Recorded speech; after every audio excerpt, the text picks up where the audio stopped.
પુષ્ટિમાર્ગીય સર્વજ્ઞ કરુણા રસપૂરિત શ્રેષ્ઠ ફલપ્રદાતા ચ તસ્મૈ શ્રી ગુરવે નમઃ. શ્રી ભાગવત ભાવાર્થ વિભાવાર અવતારિત સ્વામી સંતોષ હેતુ શ્રી વલ્લભ શરણમ મમ. શ્રી વલ્લભ શરણમ મમ. શ્રી વલ્લભ શરણમ મમ. શ્રી વલ્ભાખ્યાનમાં શ્રી ગુસાઈજીના અનુગ્રહથી છેલ્લે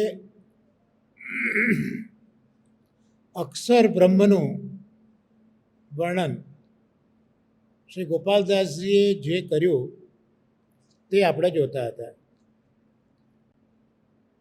4, 5 અને 6 આ ત્રણ ટૂંકમાં અક્ષર બ્રહ્મનું વર્ણન આપણે છેલ્લા 3 સત્સંગથી જોઈએ છીએ.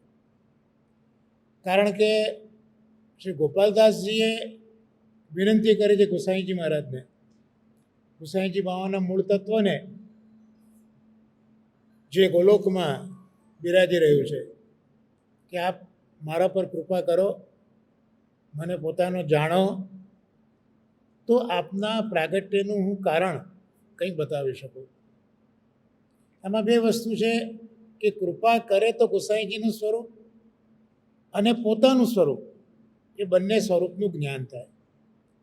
અને બીજું અલૌકિક સ્વરૂપ છે, એ અલૌકિક સ્વરૂપ વિશે કહેતા જો આપણી વૈખરી એ દોષવાળી રહી તો વર્ણન યોગ્ય થઈ ન શકે. પણ શ્રી ગુસાઈજી પોતાનો કરીને જાણે તો વાણી પણ અલૌકિક થઈ જાય. આ હેતુથી પ્રણામ કર્યા છે, વિનંતી કરી છે. અને જે રીતે શ્રુતિઓને ઠાકોરજીએ પોતાના અક્ષર બ્રહ્મ સહિત દર્શન આપ્યા હતા, એમ અહીંયા ગુસાઈજીને પણ ગુસાઈજી પણ દર્શન ગોપાલદાસજીને આપી રહ્યા છે. એટલે સૌથી પહેલાં શ્રી ગુસાઈજીનું મૂળ તત્વ જે શ્રી ઠાકોરજી છે, પરબ્રહ્મ પુરુષોત્તમ છે, તેમનું નિવાસ સ્થાન અક્ષર બ્રહ્મ, એની સૌથી પહેલું દર્શન થયું. અને અક્ષર બ્રહ્મ વિશે આપણે 4, 5 અને 6 ટૂંકની અંદર વિચાર કર્યો. જો ટૂંકમાં આપણે અક્ષર બ્રહ્મને સમજવું હોય તો પૂજ્ય નરહરી શાસ્ત્રીજીએ આપણને બધાને સમજાય એવી ભાષામાં ખૂબ સુંદર સમજાવ્યું કે એક હાથની હથેળી લઈએ આપણે, એક કલ્પના અત્યારના આપણે જુદા જુદા મેઝરમેન્ટ્સને કલ્પીએ છીએ, એવી રીતે આ અક્ષર બ્રહ્મને વિચારવું હોય તો એક હાથની હથેળી છે, એ હથેળીને 4 ભાગ કરવાના. 4 ભાગ પૈકી જે ચોથો ભાગ છે, એ ચોથા ભાગની અંદર કરોડો બ્રહ્માંડ વસેલા છે. અને બાકીના 3 ભાગની અંદર જે તેજ છે, જે પ્રકાશ છે, તે અક્ષર બ્રહ્મ છે. જેમ આ પૃથ્વીમાં પણ 3/4 ભાગ પૃથ્વીનો છે એ પાણીથી ઘેરાયેલો છે, ખાલી 1/4 ભાગ જ પૃથ્વી છે. એવી રીતે આ દેખાતું સમગ્ર બ્રહ્માંડ અક્ષર બ્રહ્મ જ છે, પણ ખાલી 1/4 ભાગ એ આ જુદા જુદી ગેલેક્સી બ્રહ્માંડ તરીકે છે. અને બાકીનો જે ભાગ છે, 3 ભાગ બાકીના, એમાં પ્રકાશ છે, તેજ છે. આગળ ખૂબ સુંદર સમજ આપે છે કે દ્રષ્ટિ, આપણે જોવું તે દ્રષ્ટિ, એ દ્રષ્ટિ આપણે જોઈ શકતા નથી, એક શક્તિ છે. જોવું એક શક્તિ છે, ચાલવું એ પણ એક શક્તિ છે, સાંભળવું એ પણ એક શક્તિ છે. પણ આપણે એ શક્તિને જોઈ શકતા નથી, ચાહે જોવાની હોય, ચાહે ચાલવાની હોય, ચાહે સાંભળવાની હોય, એ દેખાતી નથી. પણ શ્રીમદ ભાગવત એવું કહે છે કે એ જે શક્તિ છે એનો આધાર, એ આધાર તો હંમેશા સાકાર જ હોય છે. એટલે જોવાની શક્તિ, પણ એ શક્તિનો આધાર આંખોની ગોલોક, એ તો સાકાર છે. ચાલવાની શક્તિ ચરણમાં છે, એ શક્તિનો આધાર એ તો પગ છે. એટલે પગ અને ચાલવાની શક્તિ એમાં અભેદ છે. જોવું અને આંખ એમાં અભેદ છે. એવી જ રીતે ભાગવતકાર એમ સમજાવે છે કે અક્ષર બ્રહ્મ જે તેજોમય દેખાય છે એ પરબ્રહ્મ પરમાત્માનું મહાત્મ્ય છે. અને એ મહાત્મ્ય પ્રકાશ તરીકે આપણને અનુભવાઈ રહ્યું છે. આજે આકાશમાં જોઈએ બધી કેટલી તેજ પ્રભા દેખાય છે. એ તેજની જે પ્રભા છે આવે છે તો સૂર્યમાંથી, પણ સૂર્ય બિરાજે છે ક્યાં? એ પ્રભામાં જ બિરાજે છે. આટલી બધી અવકાશમાં દેખાતી તેજની પ્રભા જે સૂર્યના લીધે છે, પણ સૂર્ય બિરાજે છે ક્યાં? આ પ્રભામાં જ બિરાજે છે. એવી રીતે પરબ્રહ્મ પરમાત્મા એમનું મહાત્મ્ય, જેમ સૂર્યનું તેજ એ સૂર્યનું મહાત્મ્ય છે, એમ પરબ્રહ્મ પરમાત્માનું જે તેજ છે, જે મહાત્મ્ય છે, એ જ આ અક્ષર બ્રહ્મનું તેજ છે. એટલે જેમ સૂર્ય પોતાની પ્રભામાં જ બિરાજે છે, એમ પરબ્રહ્મ એ પણ પોતાના અક્ષર બ્રહ્મરૂપી તેજોમય સ્વરૂપની અંદર જ બિરાજે છે. આગળ આપણે એમ કહી શકીએ કે કોઈ એક ચક્રવર્તી રાજા હોય તો પૂછીએ કે ભાઈ એ રાજા ક્યાં રહે છે? તો કહે કે ભાઈ રાજા તો દેશમાં રહે છે. પછી કંઈક ચોક્કસ પૂછીએ પણ દેશમાં ક્યાં રહે છે? એટલે કે ભાઈ રાજધાનીમાં રહે છે. હજી વધારે ચોક્કસ પૂછીએ તો કે એના મહેલમાં રહે છે. તો આ રાજા સમગ્ર દેશમાં પણ રહે છે, એ રાજા પોતાની રાજધાનીમાં પણ રહે છે, અને રાજા પોતાના મહેલમાં પણ રહે છે. એવી રીતે આ પરબ્રહ્મ પરમાત્મા શ્રી કૃષ્ણ છે, એમની જે દેશ છે એ તો જે ગોલોક છે, તે આ સમગ્ર અક્ષર બ્રહ્મ એક વિશાળ દેશ, એની અંદર જે રાજધાની છે એ આ ગોલોક છે પ્રભુની. અને ગોલોક રાજધાનીમાં જે વ્યાપી વૈકુંઠ છે, જે નિકુંજ છે, એ નિકુંજ એ ઠાકોરજીનો મહેલ છે. તો આવી રીતે અક્ષર બ્રહ્મમાં ઠાકોરજી બિરાજીને રહેલા છે. તો આપણને એ વિચાર આવે કે ઠાકોરજીને આવું બધું કરવાની જરૂર કેમ પડી? તો વલ્લભ વેદાંતમાં તો બહુ સીધી વસ્તુ છે કે ઠાકોરજી પૂર્ણ બ્રહ્મ પરમાત્મા એ સ્વતંત્ર છે, સર્વતંત્ર સ્વતંત્ર છે. એ કોઈનાથી બંધાતા નથી. એ તો ભાગવતમાં જ મા યશોદાના લીધે બંધાય. પણ એ આપણે એમ ન કહીએ કે મા યશોદાએ બાંધ્યા, એવું આપણે ક્લેમ ન કરી શકીએ. કારણ કે ભાગવતકાર તો કહે છે કૃપયા સિદ્ધ સ્વબંધને, માએ નથી બાંધ્યા, મા નથી બાંધી શકી. અને એટલે જ સુખદેવજી અહીંયા માને ગોપી તરીકે ઓળખાવે છે. કારણ કે ગોપી એટલા માટે કહ્યું કે જેને જ્ઞાન નથી, જેને પુરુષોત્તમનું જ્ઞાન નથી, માટે ત્યાં ગોપી કહી કે માં ભલભલા મુનિઓ ઋષિઓ આટલા તપ કર્યા પછી પોતાના હૃદયમાં જે ઠાકોરજીને પધરાવી શકતા નથી, એવા ઠાકોરજીને તું દોરડાથી બાંધવા નીકળી છે. તો સુખદેવજીના મોઢામાંથી ગોપી સંબોધન મા માટે થઈ ગયું. એટલે યશોદામાએ નથી બાંધ્યા, પણ કૃપયા સિદ્ધ સ્વબંધને ઠાકોરજી પોતાના કૃપા બળથી બંધાયા છે. અને એટલે ગીતા ઇત્યાદિમાં પણ કહ્યું કે ભક્ત્યા મામ અભિજાનંતી, હું ભક્તિ વડે જ ઓળખાવું છું, અને અનન્ય ભક્તિ વડે જ હું વસ્તાવું છું. આ શ્રીમદ ભગવદ્ ગીતાના એક વાક્યો ખૂબ જ સમજવા જેવા છે. એટલે એ જ આ વલ્લભ વેદાંતની વિશિષ્ટતા છે. એટલે સર્વતંત્ર સ્વતંત્ર છે એ પ્રભુને શ્રુતિઓએ કહ્યું. કારણ કે મહાપ્રભુજીના વેદાંતમાં 4 પ્રમાણો મુખ્ય છે. વેદાહ શ્રી કૃષ્ણ વાક્યાની, બ્રહ્મસૂત્રાણી ચૈવહિ, સમાધિ ભાષા વ્યાસસ્ય પ્રમાણમ તત્ચતુષ્ટયમ. આ 4 પ્રમાણો મહાપ્રભુજીએ સ્વીકાર્યા છે.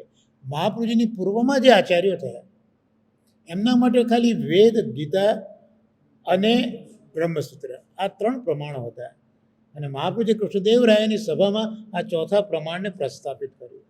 અને મહાપ્રભુજીએ પોતાના નિબંધમાં લખ્યું પણ ખરું કે વેદમાં તમને જે કંઈ શંકા થશે એ શંકાનું નિરસન ગીતા કરશે, ગીતામાં જે કંઈ શંકા થશે એનું નિરસન બ્રહ્મસૂત્રો કરશે, અને બ્રહ્મસૂત્રોમાં જે શંકા થઈ એનું નિરસન શ્રીમદ ભાગવત કરશે. અને શ્રી ભાગવતને અર્થાનુસંધાનપૂર્વક જો આપણે વાંચ્યું તો પછી એમાં કોઈ સંશય રહેતો નથી. એટલે ભાગવતના અસંખ્ય ફલો છે, પણ એ પૈકીના જે 5 મુખ્ય ફલો પણ મહાપ્રભુજીએ પોતાના વેદાંતમાં સમજાયા. એ 5 ફલો પૈકીનું એક ફલ સંશયોનું નિરસન. એટલે શ્રીમદ ભાગવતનું અવગાહન કર્યું પછી જીવનમાં કોઈ સંશય રહેતો નથી. એટલે આ બધા પ્રમાણોના આધારે મહાપ્રભુજીએ પોતાનું વેદાંત આપણને સમજાયું કે શ્રુતિઓ એટલે મહાપ્રભુજીએ કીધું પ્રમાણોમાં ઘણા પ્રમાણ હોય. પ્રત્યક્ષ પ્રમાણ હોય, પરોક્ષ પ્રમાણ હોય, શબ્દ પ્રમાણ હોય, અનુમાન પ્રમાણ હોય, બધા ઘણા પ્રમાણ છે. આખો પાછો વિષય જુદો જ, હમણાં એમાં હું જતો નથી. પણ મહાપ્રભુજી કહે છે કે મારે ત્યાં શ્રુતેસ્તુ મૂળ શબ્દત્વાદ, અમારે ત્યાં શબ્દ એ પ્રમાણ. શબ્દ એટલે આપણે બોલીએ છીએ તે શબ્દ નહીં, પણ એ શબ્દ જે પ્રભુ બોલ્યા તે શબ્દ, એટલે એને આપ્ત પ્રમાણ કહેવામાં આવે.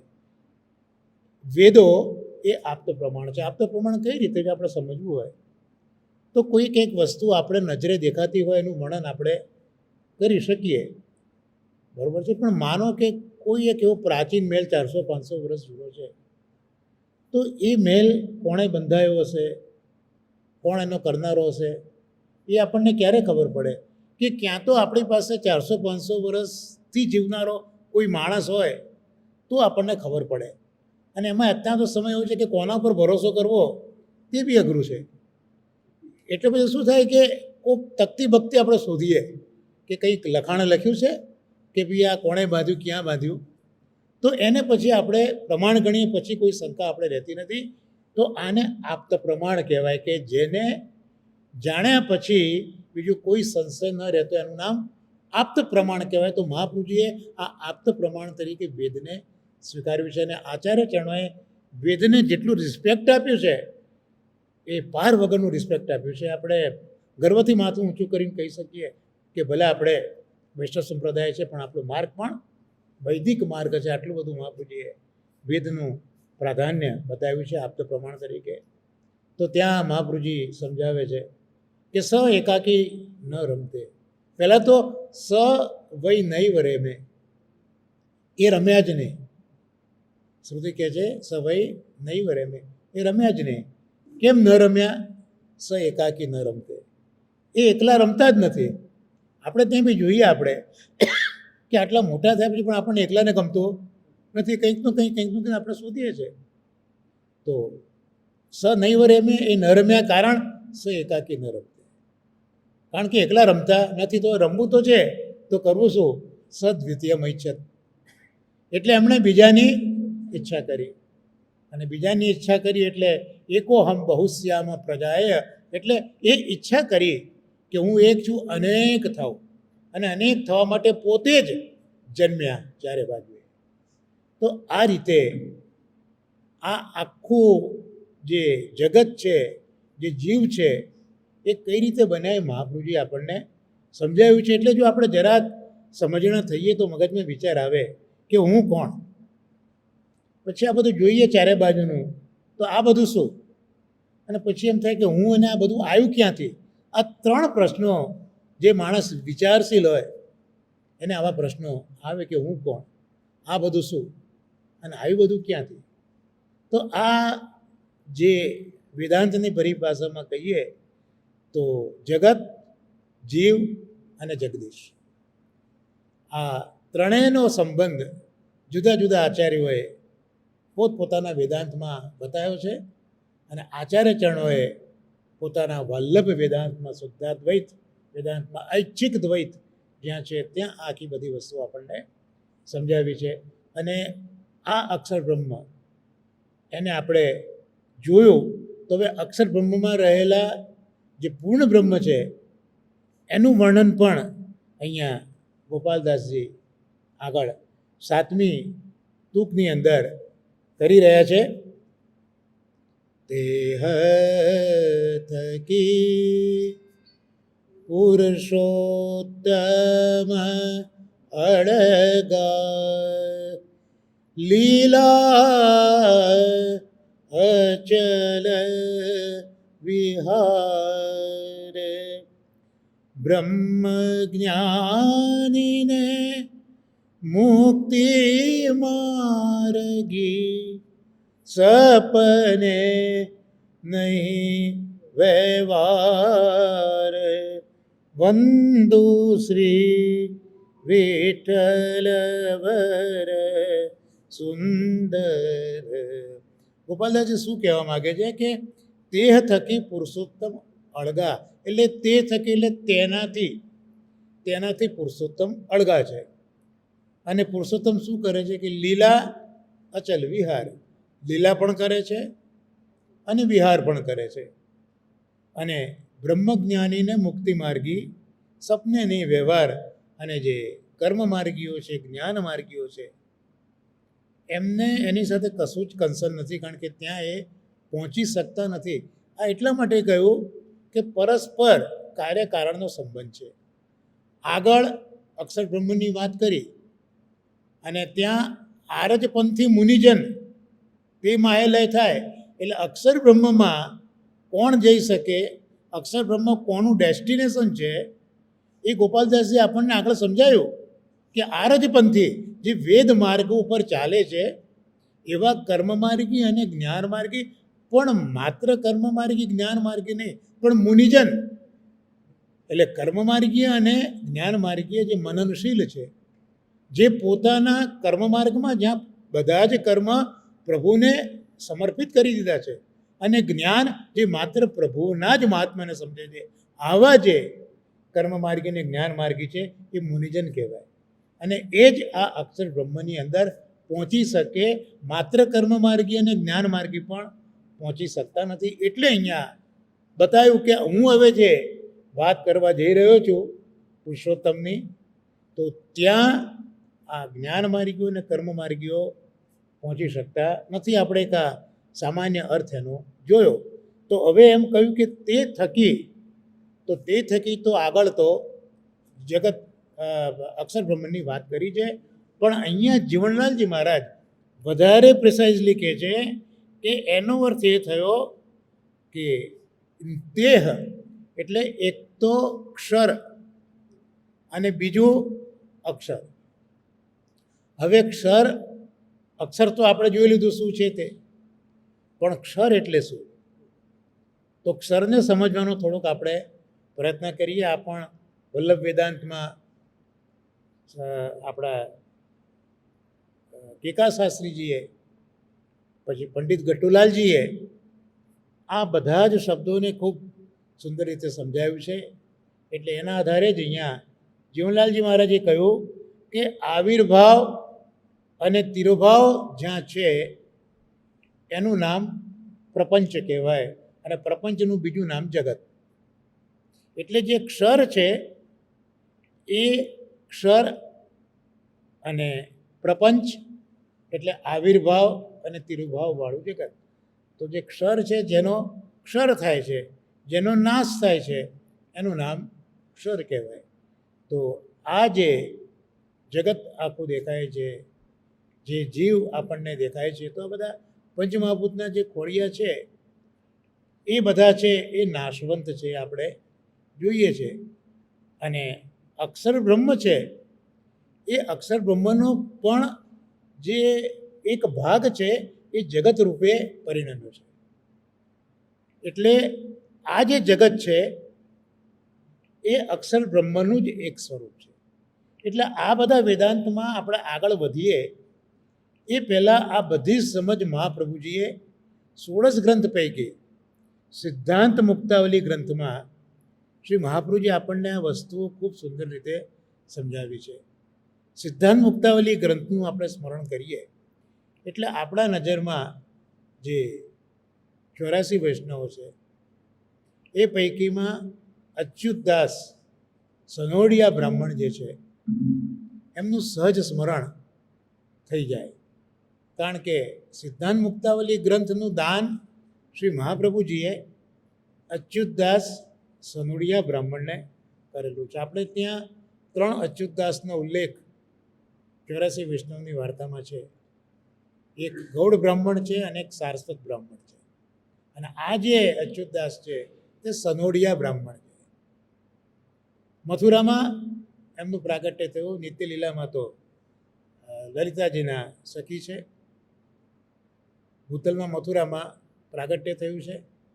9 વર્ષના થયા હશે, દિવાળીના દિવસો હતા.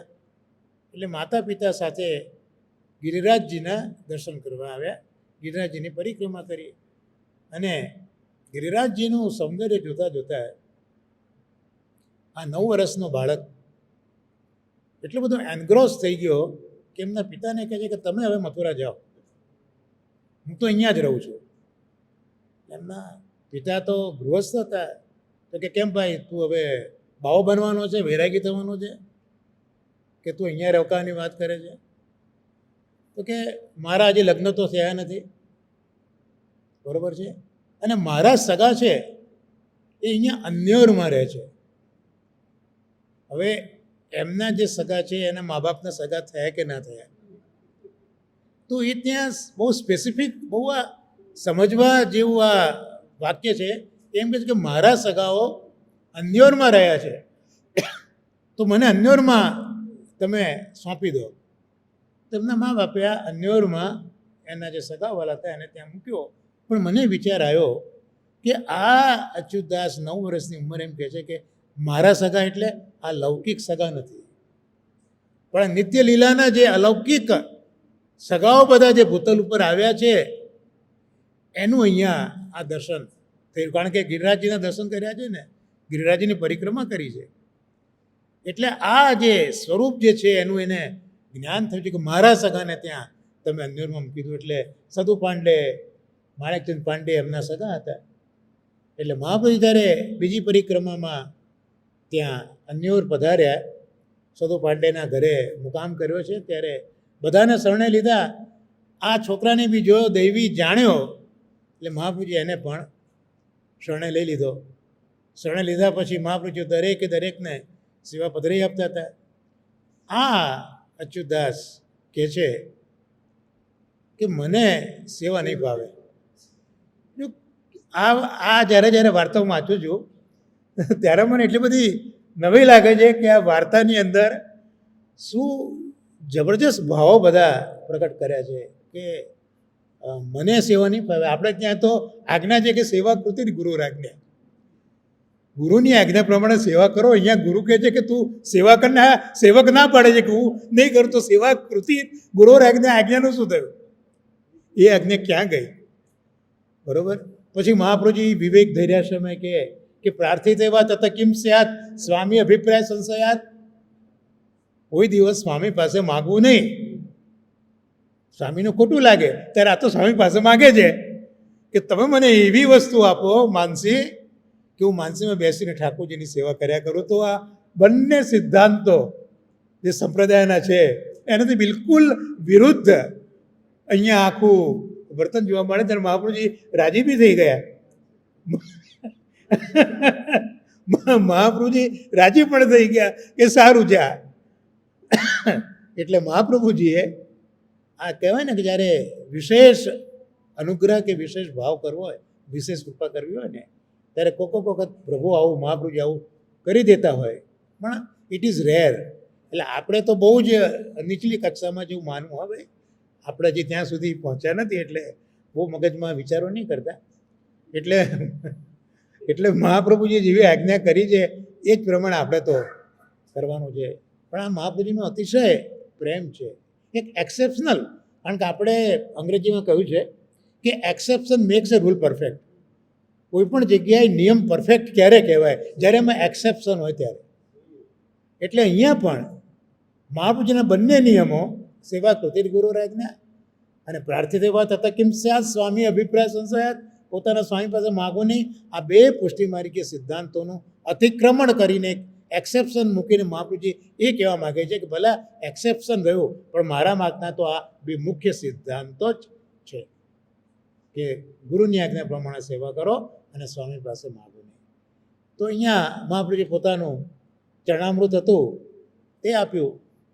અચ્યુતદાસે પાન કર્યું, પાન કરીને નેત્ર ઉપર લગાવ્યું, નેત્રથી મસ્તક ઉપર લગાવ્યું, મસ્તકથી પછી હૃદયમાં લગાવ્યું. તો પાન કર્યાને સાથે શ્રી મહાપ્રભુજીનું હૃદય એમના હૃદયારૂઢ થઈ ગયું. નેત્રોમાં જ્યારે ચરણામૃત લાગ્યું એટલે જે કંઈ બધી અલૌકિક લીલાઓ હતી એનું દર્શન થવા માંડ્યું. એટલે સંપૂર્ણ જે પુષ્ટિમાર્ગના સિદ્ધાંતો અને પ્રકાર હતો એ હવે અચ્યુતદાસના હૃદયમાં ઉતરી ગયો. અને પાન કર્યું હતું એટલે સાક્ષાત ઠાકોરજી અચ્યુતદાસના નેત્રોમાં, મહાપ્રભુજી અચ્યુતદાસના નેત્રોમાં ખીલવા માંડ્યા.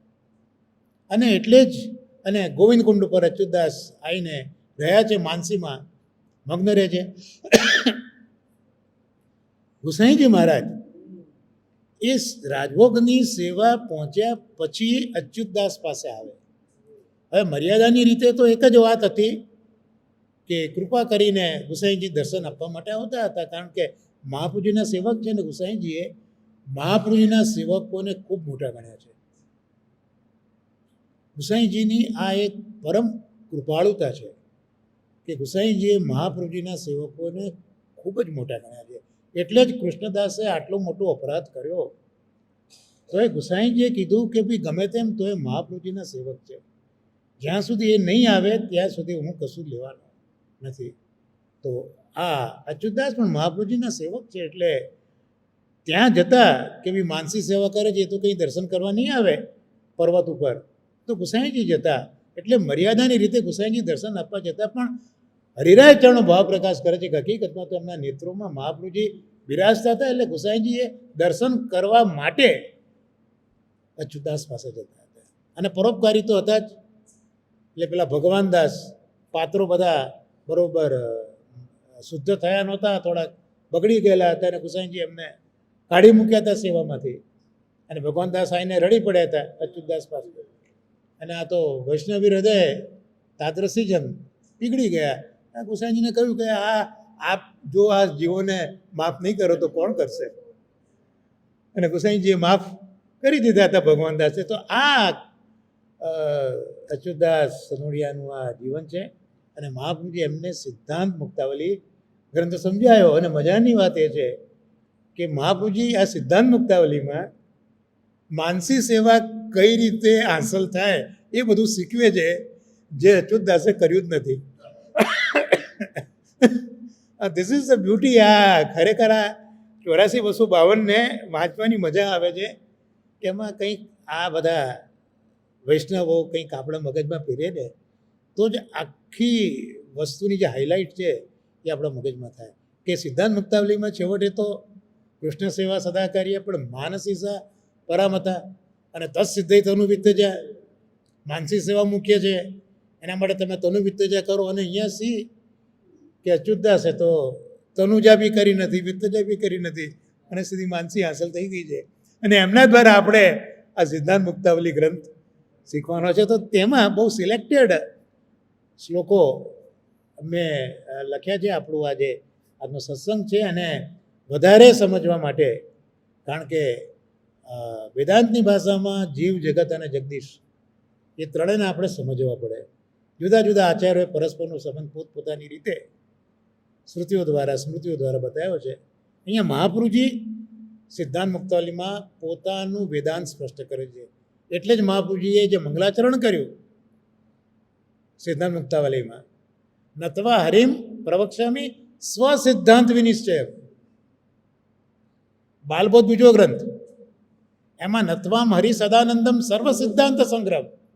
જો આ બધું બહુ ધ્યાનથી તમે જોઈએ ને, આ બધું શું છે કે બેઠા એટલે કરી જ નાખવું એ આ વિષય નથી આપણે ત્યાં. બધું અર્થાનુસંધાનપૂર્વક થવું જોઈએ. દ્વારકેશલાલજીએ જે દસમર્મનું પદ ગાયું છે ને, આશરો એક દ્રઢ શ્રી વલ્લભાધીશકો, ત્યાં એક મર્મ બતાવ્યો છે કે દીનતા ભાવ ગુણગાન ઉદ્બોધ સો ઘોષત્રિય ભાવના સકલ જાને. દીનતા ભાવ ગુણગાન ઉદ્બોધ સો ઘોષત્રિય ભાવના ઉભય જાને. તો અહીંયા કહેવા શું માગે છે દ્વારકેશજી? દીનતા ભાવ ગુણગાન ઉદ્ભુત છો. આમાં તમને એક તો ખ્યાલ આવી જ ગયો કે દીનતા સાથે, દીનતા ભાવ સાથે ગુણગાન ગાવા. પણ ઉદ્બોધ છો એટલે શું? દીનતા ભાવ ગુણગાન તે તો બધાને સમજ પડી ગઈ, પણ ઉદ્બોધ છો એટલે શું? What is the meaning of ઉદ્બોધ? ત્યાં સમજાવે છે કે ઉદ્બોધ છો એટલે અર્થ સાથે. પેલા પોપટની જેમ વાંચી ગયા આવું નહીં. ઉદ્બોધ છો એટલે એનો જે ભાવ છે, એનો જે અર્થ છે. કારણ કે કોઈ પણ શબ્દનો અર્થ હોય અને આશય હોય. શ્રીમદ ભાગવત આ સમજાવે છે. અને શબ્દ અર્થ અને આશય ઉપર તો તમારી જે પ્રોફાઇલ છે, અધિકાર નક્કી થતો હોય છે. ભાગવતનો વિચાર કરીએ અધિકાર લીલામાં, તો હીન અધિકારીમાં જે વક્તા છે, સૂતજી છે, એમને ખાલી શબ્દનું જ્ઞાન છે, અર્થનું જ્ઞાન, આશયનું જ્ઞાન નથી. હીન અધિકાર. નારદજી, એમને શબ્દ અને અર્થ બંનેનું જ્ઞાન છે, આશયનું જ્ઞાન નથી, મધ્યમ અધિકારી. અને સુખદેવજી શબ્દ, અર્થ અને આશય ત્રણેયનું જ્ઞાન છે, માટે એ ઉત્તમ અધિકારી. એટલે દીનતા ભાવ ગુણગાન ઉદ્બોધ સો. તો આ બધા બી જે આપણે કરીએ છીએ ષોડશ ગ્રંથ ઇત્યાદિ, એમાં હું તો કહું ભલે એક જ શ્લોક થાય, પણ આવી રીતનું કરવો જોઈએ. એટલે બીજા શ્લોકમાં બાલબોધમાં નત્વા હરિમ પ્રવક્ષ્યામી સર્વ સિદ્ધાંત કહી દીધા ત્યાં. અને પોતાના સિદ્ધાંત કહેવા છે, નત્વામ હરિમ પ્રવક્ષ્યામી સ્વ સિદ્ધાંત વિનિશ્ચય. નિશ્ચયપણે હું હવે તમને મારા સિદ્ધાંત કહું છું, જેમાં આ આખું વેદાંતનું આપણને જ્ઞાન થાય છે. ત્યાં થોડાક શ્લોકો હું લખીને લાવ્યો છું. એમાં ત્રીજો જ શ્લોક છે, પરબ્રહ્મ તું કૃષ્ણ હિ સચ્ચિદાનંદ કમ બૃહદ દ્વિરૂપમ તદ્ધિ સર્વમ સ્યાદેકમ તસ્માત વિલક્ષણમ. અહીંયા એ આજ્ઞા કરવા માગે છે કે પરમ બ્રહ્મ તું કૃષ્ણ હિ, કૃષ્ણ જ પરબ્રહ્મ છે. મહાપ્રભુજી, મેં જે યમુનાજીના ઉત્સવ વખતે જે કહ્યું હતું કે શ્રીમદ ભાગવત અને શ્રી વલ્લભાચાર્યજી, એમાં આ જ વસ્તુ સમજવાની હતી કે મહાપ્રભુજી પણ આજ્ઞા કરે છે કે પરમ બ્રહ્મ તું કૃષ્ણ હિ. અને તમે જો પ્રથમ સ્કંદના 3 અધ્યાયમાં જે અવતાર લીલાઓનું આખું વર્ણન છે, ત્યાં અવતાર લીલાઓમાં જ્યારે 19 અને 20મો અવતાર બલરામ કૃષ્ણનો આવ્યો, ત્યાં સૂતજીએ સ્પષ્ટતા કરવી પડી કે કૃષ્ણસ્તુ ભગવાન સ્વયં. આ તો જે બધા બીજા બધા અવતારો કયા, એ તે ચાંશ કલા પુંસઃ કૃષ્ણસ્તુ ભગવાન સ્વયં. આ અત્યાર સુધીના જે કયા અવતારો, 19 અવતાર સુધી, બલરામજી અંશ કલાનો અવતાર ના આવે, પણ રામચંદ્ર સુધી જે કયા 18, એ બધા કૃષ્ણની જ અંશ કે કલાના જ સ્વરૂપો છે, પણ કૃષ્ણસ્તુ ભગવાન સ્વયં. એટલે અહીંયા શાસ્ત્રીજીએ સમજાવ્યું છે કે અહીંયા જે તું પ્રત્યય મૂક્યો હોય એટલા માટે કે આગળ જે કહી ગયું છે, આગળ જે અવતારો ગણાવ્યા, એવો અવતાર કૃષ્ણનો નથી, માટે અહીંયા તું શબ્દ મૂક્યો કે કૃષ્ણસ્તુ ભગવાન સ્વયં. એટલે કૃષ્ણ એ બીજા અવતારોની જેમ અવતર્યા નથી, પણ સ્વયં ભગવાન છે. અને એ જ ભાગવતની વાત મહાપ્રભુજી અહીંયા લખે છે કે પરમ બ્રહ્મ તો કૃષ્ણ હિ.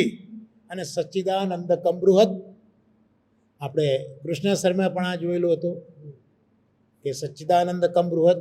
એટલે પ્રભુએ જ્યારે વિચાર્યું કે મારે હવે અનેક થવું છે, એ વખતે મહાપ્રભુજી વેદાંતમાં સમજાવે છે કે પ્રભુએ પોતાનો જે આનંદ અંશ હતો, એ આનંદ અંશને કંઈક ઓછો કર્યો, થોડોક ઓછો કર્યો. અને એ આનંદ અંશ થોડોક ઓછો થયો એમાંથી અક્ષર બ્રહ્મ રચાયું. એટલે અક્ષર બ્રહ્મમાં પણ સદાંશ છે, ચિદાંશ છે, આનંદાંશ છે, પણ કૃષ્ણમાં જે આનંદનો અંશ છે, પૂર્ણ આનંદ જે છે, અહીંયા કમ પ્રત્યય, આ સંસ્કૃતની ભાષામાં પણ જ્યાં કમ પ્રત્યય લાગે ત્યાં કંઈક ઉણપ છે, કંઈક ઓછું છે એવું સમજાવવા માટે કમ પ્રત્યય લાગતો હોય. એટલે સચ્ચિદાનંદકમ બૃહદ, બૃહદ એટલે અક્ષર બ્રહ્મ. આપણે અક્ષર બ્રહ્મ વખતે અક્ષર બ્રહ્મના જુદા જુદા નામો આપણે જોયા છે, એમાં બૃહદ એટલે પણ અક્ષર બ્રહ્મ થાય. તો ત્યાં આનંદ ઓછો છે, પણ ત્યાં એ કહે છે કે આ જે અક્ષર બ્રહ્મ છે, દ્વિરૂપમ તદ્હિ સર્વમ સ્યાદ એકમ. આ એક જ જે અક્ષર બ્રહ્મ છે તો એક જ, પણ એના દ્વિરૂપમ, એના બે રૂપ છે. એમાંનું જે એક રૂપ છે એ આ જે સર્વ જગત છે, એ સર્વ જગત રૂપ એ અક્ષર બ્રહ્મનું જ એક રૂપ છે. અને બીજું જે વિલક્ષણ છે, જ્યાં અક્ષર બ્રહ્મમાં જે જ્ઞાનીઓ મુનિજનો પહોંચે છે એ એનું બીજું રૂપ. એટલે હવે આપણે વિચારીએ કે પૂર્ણ બ્રહ્મ પુરુષોત્તમ એમને વિચાર કર્યા કરતાની સાથે આનંદ અંશને ઓછો કરી અક્ષર બ્રહ્મ કર્યું, અને જગતનું સર્જન તો કરવું છે, જીવ સૃષ્ટિ તો રચવી જ છે, જળ સૃષ્ટિ તો રચવી જ છે. એટલે એ જ અક્ષર બ્રહ્મમાંથી પ્રભુએ જીવ પણ બનાવ્યા અને જળ પણ બનાવ્યા. એટલે દેખાતું આ સમગ્ર જગત, આપણે શરૂઆતમાં વિચાર કર્યો કે હું કોણ, આ દેખાતું જગત શું છે, આવ્યું ક્યાંથી? તો હું જે છું એ હું ક્યાં સુધી? હું જીવતો છું ત્યાં સુધી. એક વખત જીવ નીકળી ગયો પછી હું ક્યાં ગયો? એટલે ખરેખર હું શું છે એ પણ આપણને તો ખબર નથી. આ જે દેહ છે એને આપણે હું ગણીએ છીએ, પણ એ પણ હું નથી, કારણ કે એક વખત જીવ ગયો પછી હું ક્યાં જાય છે તે આપણને ખબર પડતી નથી. આ દેખાતી જે સમગ્ર જગત છે એમાં પણ કેટલુંક જડત્વ છે, કેટલાકમાં જીવ છે. તો આ સમગ્ર જગત એને વેદાંતની ભાષામાં મહાપ્રભુજી પ્રપંચ કહે છે. આપણી લૌકિક ભાષામાં પ્રપંચ એટલે કોકને ચેતરવા, કોકને મૂર્ખ બનાવવા, આ બધું આપણે પ્રપંચ તરીકે ઓળખીએ છીએ. પણ મહાપ્રભુજીના વેદાંતમાં પ્રપંચ એટલે જગત, પંચ એટલે પાંચ, પ્ર એટલે પ્રકૃષ્ટ. પાંચ પ્રકૃષ્ટ જે ભૂતો છે, પંચ મહાભૂતો છે, એનાથી આ જળ અને જીવ સર્જાયા છે. આ જગત આ પાંચ તત્વોમાંથી બનાવ્યું છે, માટે એને પ્રપંચ તરીકે ઓળખવામાં આવે છે. તો આ જે પ્રપંચ જગત છે એ જગત એ અક્ષર બ્રહ્મનું એક સ્વરૂપ છે. અને બીજું સ્વરૂપ તો જે ઠાકોરજીના નિવાસ સ્થાન તરીકે છે ઉપર, એ અક્ષર બ્રહ્મ છે જ્યાં જ્ઞાનીઓ લય થાય છે. તો આ જે એક શ્લોક છે ત્રીજો, તે આપણે આ રીતે જોયો. એટલે અહીંયા ક્લેરિટી થઈ કે ભાઈ આ જીવ શું છે, જગત શું છે, આપણે શું છીએ, પરબ્રહ્મ શું છે. આ મહાપ્રભુજી અહીંયા બહુ ક્લેરિફાઈ કરી દીધું. આગલા ચોથા શ્લોકમાં હવે કહે છે, અપરમ તત્ર પૂર્વસ્મિન વાદિનો બહુધા જગો માયિકમ સગુણમ કાર્યમ સ્વતંત્રમ ચેતી નૈકદા. એટલે હવે આ જે જગત છે એની વાત કરે છે. મહાપુરુષો તો કહી દીધું કે આ જગત ક્યાંથી બન્યું છે, અક્ષર બ્રહ્મથી જ બન્યું છે. પણ આ જગત માટે અપરમ બીજા લોકો, મહાપુરુષ સિવાયના લોકો, એ આ જગતની ઉત્પત્તિ માટે જુદા જુદા કારણો આપે છે, અભિપ્રાયો આપે છે. કોક કહે છે કે આ માયિક છે, માયા છે. કોક કહે છે આ સગુણ છે, ગુણવાળું છે. કોક કહે છે કે આ કંઈક ઈશ્વરનું કાર્ય છે, તો કોક કહે છે કે આ સ્વતંત્ર જ છે. વચ્ચેની બહુ વર્ષો પહેલાં બિગ બેંગનો એક આ લોકોએ પ્રયોગ કર્યો હતો વેસ્ટર્ન વર્લ્ડમાં કે આ જગત કઈ રીતે થયું એમ. એટલે આ દરેકના જુદા જુદા જુદા વિચારો મહાપ્રભુજીએ મૂક્યા છે. પણ મહાપ્રભુજી આજ્ઞા શું કરે છે કે તદેવૈતત્ પ્રકારેણ ભવતી શ્રુતેર્મતમ દ્વિરૂપમ ચાપી ગંગાવજ જ્ઞેયમ સા જલરૂપિણી. પણ આ તો બધા જે મત છે કે ભાઈ સગુણ છે, માયિક છે, સ્વતંત્ર છે, કાર્ય છે, આ તો બીજા બધાના મતો છે. પણ મેં આગળ કહ્યું કે મહાપ્રભુજી આપ્ત પ્રમાણ વેદને ગણે છે, વેદના શબ્દોને એ પ્રમાણ તરીકે ગણે છે. એટલે મહાપ્રભુજી કહે છે કે આ બધા જે કહેતા હોય તે ભલે કહેતા હોય, પણ શ્રુતિનો મત શું છે? વોટ શ્રુતિ સેઝ? શ્રુતિ શું આજ્ઞા કરે છે? મારા માટે તો એ જ વસ્તુ ગ્રાહ્ય અને સ્વીકાર્ય છે. એટલે જે શ્રુતિ એવું કહે છે કે આ જે અક્ષર બ્રહ્મ છે એ આ જગત અથવા તો પ્રપંચ રૂપે જ છે, આ શ્રુતિનો મત છે. અને અક્ષર બ્રહ્મ એ દ્વિરૂપ છે, જે આપણે આગળ જોયું કે એક જગત રૂપે અને બીજું પોતે અક્ષર સ્વરૂપે છે, જ્યાં મુનિજનો જેમાં લય પામે છે. તો આને વધારે સારી રીતે સમજાવવા માટે આચાર્યચરણો ગંગાજીનું ઉદાહરણ આપે છે. ગંગાવચ જ્ઞેયમ, ગંગાની જેમ એને જાણો, સા જલરૂપિણી.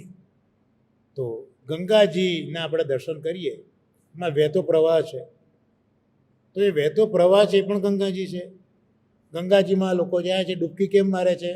પાપ બધા દૂર થાય માટે ડૂબકી મારે છે. શાસ્ત્રીજી પૂછેલું એક વખત કથામાં કે તમે ગંગામાં નાહ્યા, પાપ તમારા દૂર થયા અને પાછા આવો છો, અને આવો છો ત્યારે તો પાપ તો તમારી જોડે જોડે એવું લાગે છે, તો એવું કેમ થાય છે? પાપ કેમ જતા નથી? તો એમને જ ખુલાસો આપ્યો કે તમે ગંગામાં નાહ્યા અને બહાર એને શરીર લૂસી નાખો છો, એટલે જે ગંગાના જલનો પ્રભાવ છે એ તો તમે લૂસી નાખ્યું. એટલે પાછું જે બધું હતું બહાર કિનારે, કારણ કે જે કંઈ પાપ ને બધા છે એ કિનારે ભેગા થાય છે, તીર્થોમાં ને ક્ષેત્રોમાં કિનારે ભેગા થાય છે. એટલે પાછા ગંગાનો સંપર્ક આપણો તૂટ્યો એટલે પાછા એ અંદર એન્ટર થઈ જાય છે. એટલે ગંગામાં પાપ દૂર કરવાની જે સામર્થ્ય છે એ ગંગાજીનું આધ્યાત્મ સ્વરૂપ છે. એટલે ગંગાના બે સ્વરૂપ બતાવે ને, એક ગંગાનો વહેતો પ્રવાહ અને બીજું ગંગાની તીર્થ શક્તિ કે જે બધાના દોષોને દૂર કરે છે. એટલે એક તો જલ રૂપે પણ છે અને એનાથી ભિન્ન રૂપે તીર્થ રૂપે પણ છે, પણ બંને છે તો સાથે જ. એટલે જેમ અક્ષર બ્રહ્મ પણ એક જગત સ્વરૂપે છે અને બીજું અક્ષર બ્રહ્મ સ્વરૂપે છે, તો જેમ ગંગાજીનો પ્રવાહ અને ગંગાજી એ બંને એક સાથે છે, ભલે દેખાય છે ભિન્ન પણ એક સાથે છે. એવી રીતે અક્ષર બ્રહ્મ એઝ એ હોલ અને અક્ષર બ્રહ્મ એઝ એ જગત એ પણ બંને એક જ છે, એક સાથે સંકળાયેલા છે, આવું કહેવા માગે છે. એટલે આ જે જગત છે એ ભલે બધા જુદા જુદા કારણોથી બતાવતા હોય, પણ મહાપ્રભુજીના વેદાંતમાં જગત એ અક્ષર બ્રહ્મનું જ સ્વરૂપ છે. પરબ્રહ્મ પરમાત્મા સત્યાત્મક છે, અક્ષર બ્રહ્મ પણ એટલે સત્યાત્મક છે અને જગત પણ એટલે સત્યાત્મક જ છે. જેમ એક સોનું હોય, એ સોનામાંથી તમે ઘરેણું બનાવો, ભલે આકાર તમે ગમે તે આપો, કોઈ કુંડળ બનાવે, કોઈ મીઠી બનાવે, કોઈક મોહનમાળા બનાવે, જે બનાવે તે બનાવે, આકાર ત્યાં જુદો છે પણ વસ્તુ શું છે? સોનું છે. જેમ નરસિંહ મહેતાએ ગાયું કે અંતે તો હેમનું હેમ હોય. માટીના અસંખ્ય પાત્રો તમે બનાવો, જુદા જુદા પાત્રો બનાવ્યા પછી પણ છેવટે શું છે? માટી છે. એમ આ અક્ષર બ્રહ્મ છે, જગત રૂપે બન્યું છે, પણ અલ્ટિમેટલી તો એ શું છે? અક્ષર બ્રહ્મ જ છે અને એ સત્ય છે, માટે જગત પણ સત્ય છે. આ મહાપ્રભુજીના વેદાંતને હું સમજાવું છું. અને બાકીનું જે અક્ષર બ્રહ્મ છે જગત સિવાયનું, એમાં જ્ઞાનીઓ જઈને પોતાનો મુકામ કરતા હોય છે, એનો મોક્ષ થતા હોય છે. આ આપણે 5મો શ્લોક જોયો. હવે 6ઠ્ઠા શ્લોકમાં આચાર્યચરણો કહે છે, મહાત્મ્ય સંયુતામ નૃણામ સેવતામ ભક્તિ મુક્તિદા મર્યાદા માર્ગ વિધિના તથા બ્રહ્માપી બુદ્ધ્યતામ. હવે આ જે ગંગાજી છે તીર્થ રૂપે, તો એનું સેવન કોણ કરે છે? તો મર્યાદા માર્ગની રીતે જ્યારે ગંગાજીનું આપણે સેવન કરીએ ત્યારે ગંગાજી એ મર્યાદા રીતે એનું સેવન કરનારને મોક્ષ પણ આપે અને ભોગ પણ આપે છે. તો આ રીતે જેમ પેલા જ્ઞાનીઓ અને કર્મમાર્ગીઓ મનનશીલ એ અક્ષર બ્રહ્મને પ્રાપ્ત થયા, તો અહીંયા ગંગાજી પણ એના જે ભક્તો છે એમના ભક્તોને ગંગાજી મુક્તિ પણ આપે છે અને ભક્તિ પણ આપે છે. તો અહીંયા અક્ષર બ્રહ્મમાં કેમ કર્મ માર્ગી ને જ્ઞાન માર્ગી જઈને મળે છે તે અહીંયા ગંગાના ઉદાહરણ દ્વારા મહાપ્રભુજી આપણને સમજાવી રહ્યા છે કે જેમ ગંગાજી પોતાના ભક્તોને ભોગ અને મોક્ષ બંને વસ્તુનું દાન કરે છે, એવી રીતે અક્ષર બ્રહ્મમાં કર્મ માર્ગીઓ અને જ્ઞાન માર્ગીઓ લીન થાય છે. એટલે અહીંયા ગંગાજીના ઉદાહરણ સાથે સાથે મહાપ્રભુજી જગત અને અક્ષર બ્રહ્મને સમજાવવા માગે છે. અને 7મા શ્લોકમાં તો ખૂબ સુંદર વાત કરી, તત્રૈવ દેવતા મૂર્તિ ભક્ત્યા યાદૃશ્યતે ક્વચિત ગંગાયામ ચ વિશેષેણ પ્રવાહે પ્રવાહભેદ બુદ્ધયે. આ ગંગાના વહેતા પ્રવાહમાં આપણે જલ જોયું, આપણે જોઈ ન શકીએ એવી આધ્યાત્મ શક્તિ પાપ દૂર કરવાની જોઈ, ભક્તોને મોક્ષ અને ફલ આપવાની શક્તિ પણ જોઈ. અને આ જ ગંગાજીમાં એક ત્રીજું સ્વરૂપ છે જે દેવતા રૂપ છે, મૂર્તિ સ્વરૂપ છે. એટલે જ્યારે ભક્તિનો ઉત્કર્ષ થાય ત્યારે ગંગાજી પોતે ભક્તને કોક વખત મૂર્તિ સ્વરૂપે પણ દર્શન આપે છે. પણ જેમ એ મૂર્તિવાળા ગંગાજી જે તીર્થાત્મક આધ્યાત્મિક ભાવથી ગંગાજી અને આધિભૌતિક પ્રવાહથી ગંગાજી દેખાય છે જુદા જુદા, પણ અલ્ટિમેટલી એ એક જ છે. એ જ જલ પ્રવાહમાં આધ્યાત્મિક શક્તિ છે, તીર્થ શક્તિ છે, અને એની અંદર જ મૂર્તિ સ્વરૂપ ગંગાજી બિરાજે છે. એટલે ગંગાજીનું આ ત્રીજું સ્વરૂપ બતાવ્યું કે આધિદૈવિક સ્વરૂપ છે, મૂર્તિ સ્વરૂપ છે, આધિભૌતિક પ્રવાહ, આધ્યાત્મિક તીર્થ, અને આ ત્રણેય સ્વરૂપમાં ગંગાજી એ આધિદૈવિક સ્વરૂપ છે. અને આ આધિદૈવિક સ્વરૂપના દર્શન એ રાજા અંબરીશને થયા છે. રાજા અંબરીશને ભીષ્મ પિતામહના માતા ગંગાજી છે, આ પ્રકારના દર્શન આને થયેલા છે. એટલે આ જે તીર્થ સ્વરૂપની ઉપરનું એક સ્વરૂપ જે મૂર્તિમંત સ્વરૂપ છે એ આ ભગીરથે પણ એનો અનુભવ કર્યો છે, અહીંયા બતાવવા માંગે છે. પછી આગલા શ્લોકમાં હવે અક્ષર બ્રહ્મ, જગત પરબ્રહ્મ, ગંગાજી, આધ્યાત્મ શક્તિ પ્રવાહ, એનું બહુ સરસ વિશ્લેષણ હવે મહાપ્રભુજી 9મા શ્લોકમાં કરે છે. યથા જલમ તથા સર્વમ યથા શક્તા તથા બૃહત યથા દેવી તથા કૃષ્ણ સ્ત્રત્રાપ્ય દેહોચ્યતે. એટલે જેમ અહીંયા ગંગાનું દર્શન કરતા હોઈએ આપણે, જલ પ્રવાહ જે છે તો એ પ્રવાહી જે છે એવું આ જગત છે. આધિભૌતિક સ્વરૂપ અહીંયા કહેવા માગે છે, કારણ કે ગંગાજીનો પ્રવાહ એ ગંગાજીનું આધિભૌતિક સ્વરૂપ છે. તો અક્ષર બ્રહ્મનું જે સ્વરૂપ જે આ થયું જગત, એ ઠાકોરજીનું આધિભૌતિક સ્વરૂપ છે. કારણ કે મૂળ તો ઠાકોરજીમાંથી જ અક્ષર બ્રહ્મ થયું, એમાંથી જ આ જગત બન્યું. તો ઠાકોરજીનું જે આધિભૌતિક સ્વરૂપ છે એ આધિભૌતિક સ્વરૂપ આ જગત છે. યથા જલમ તથા સર્વમ, એટલે સર્વ જગત એ જલ જેવું આધિભૌતિક છે. યથા સક્તા તથા બૃહદ, જે ગંગાજીની શક્તિ છે દોષ નાશ કરવાનું આધ્યાત્મિક સ્વરૂપ, તો આ જે અક્ષર બ્રહ્મ છે એ ઠાકોરજીનું આધ્યાત્મિક સ્વરૂપ છે.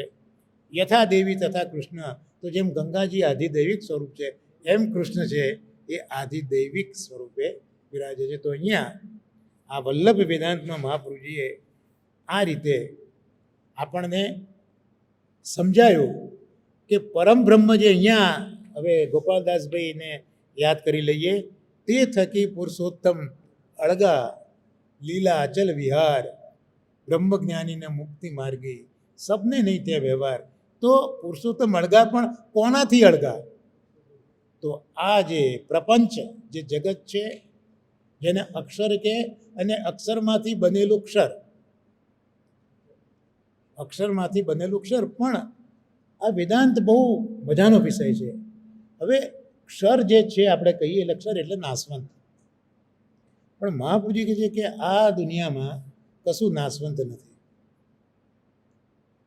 કશું જ નાશવંત નથી. આ મહાપ્રભુજીનું વેદાંત સમય કાઢીને બહુ સમજવા જેવું છે. આપણે એમ માનીએ કે નાશ એટલે ફના ફાતિયા થઈ જાય, એમ કે આનો નાશ થયો, નાશ જાણે ફના ફાતિયા. પણ નાશ એટલે નસ ધાતુ ઉપર, સંસ્કૃતમાં નસ ધાતુ ઉપરથી નાશ શબ્દ આવ્યો. એટલે જે સ્વરૂપનું દર્શન થતું નથી એને નાશ એવું કહેવાય. નાશ એટલે ટોટલી જતું રહ્યું એવું નથી. એક્ઝિસ્ટન્સ તો છે, બહુ શાંતિથી સમજજો. એક્ઝિસ્ટન્સ તો છે પણ તમને દેખાતું નથી. દાખલા તરીકે આ માટી છે, એમાંથી ઘડો થયો, ઘડો તૂટી ગયો, જુદા જુદા કકડા થયા, તો ઘડો તૂટ્યો એટલે ઘડો તો જતો રહ્યો. જ્યાં સુધી ટુકડા હતા ત્યાં સુધી પણ માટીનો અહેસાસ તો હતો, પણ ટુકડા બી જ્યારે ભાગી ગયા, રજ બની ગયા, ક્યાં ગયા? માટીમાં ગયા. એમ લાગે કે ઘડાનો નાશ થયો, પણ ઘડાનો નાશ નથી થયો. પણ જે માટીનું સ્વરૂપ ઘડો હતો એ હવે ઘડા તરીકે દ્રશ્યમાન થતું નથી. ખ્યાલ આવે છે હું જે કહેવા માંગુ છું તે? આપણે ત્યાં આકાર અને વિકાર, આવિર્ભાવ અને તિરોભાવ, આ બધા શબ્દો વલ્લભ વેદાંતમાં ખૂબ સમજવા જેવા છે. આકાર, વિકાર, આવિર્ભાવ અને તિરોભાવ. તો મહાપ્રભુજીએ પોતાના વેદાંતમાં જ લખ્યું છે કે મોરારીની બે શક્તિઓ છે, એક આવિર્ભાવ અને તિરોભાવ.